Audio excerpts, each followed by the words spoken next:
ইফতার সামনে নিয়ে বসে আছেন, আমার আল্লাহ ডাক দিচ্ছে, ও ফেরেশতারা, তোরা আমার বান্দা বানাইতে নিষেধ করছিলি, দেখ আমার বান্দার সামনে খাবার আছে, আমার বান্দার পেটে ক্ষুধা আছে, আমার বান্দার পিপাসা আছে, আমার বান্দার সামনে খাবার আছে, পানি আছে, শরবত আছে, কিন্তু বান্দা খায় না। আমি আল্লাহর ভয়ে তোরা আমারে বান্দা সৃষ্টি করতে নিষেধ করেছিলি, আজকে তোরা সাক্ষী থাক, আমি আল্লাহ আমার বান্দাদের জীবনের সব গুনাহগুলি আমি মালিক, আমি আল্লাহ মাফ করে দিলাম। এখন প্রশ্ন, ইফতার কি একা করবেন না আরো 10 জন নিয়ে করবেন?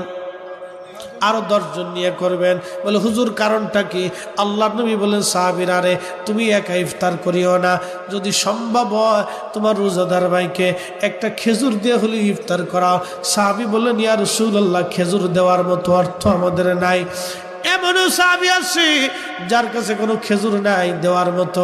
আল্লাহ নবী বলেন, যদি তা না পারো অন্তত 1 পেলা দুধ দিয়ে হলেও তুমি ইফতার করাও। আল্লাহ নবী সাহাবী ডাক দিয়ে বলেন, ইয়া রাসূলুল্লাহ, ওই 1 পেলা দুধ দেওয়ার মতো সামর্থ্য আমাদের নাই। আল্লাহ নবী বলেন, সাহাবীরা রে যদি তা না পারো তাহলে অন্তত 1 পেয়ালা পানি দিয়ে হলেও ইফতার করাও। তারপরেও তোমার ভাইয়ের রোজা হোক বা না হোক, তোমার আমল নামায় একটা কবুল রোজার সওয়াব আমার আল্লাহ লিখে দেবে। আল্লাহ নবীকে জিজ্ঞেস করা হলো, ইয়া রাসূলুল্লাহ, আইউল ইসলামি খায়রুন, ইসলামের মধ্যে উত্তম কাজ কি? নবীজি বলেন, তুতঈমুত তাআম, মানুষকে খাদ্য খাওয়াও, মানুষকে খাওয়াও, এটা ইসলামের মধ্যে উত্তম একটা কাজ। এই জন্য মাহে রমজান আসলে অবশ্যই আপনারা ইফতার করাবেন, নিজেরা করবেন, অন্যজনকে করাবেন।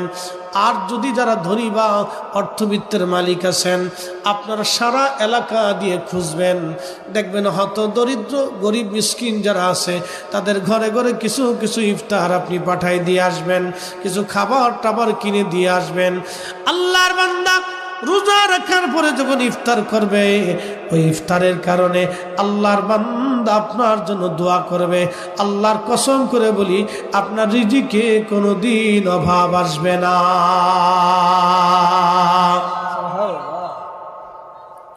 মাহে রমজানে কেউ যদি একটা নফল ইবাদত করে, অন্য মাসে একটা ফরজ ইবাদতের সমান সওয়াব হয়ে যায়।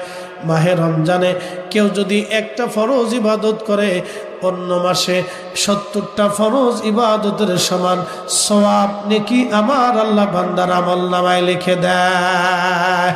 মাহে রমজানে রোজার মৌসুম, নেকির মৌসুম হচ্ছে মাহে রমজান।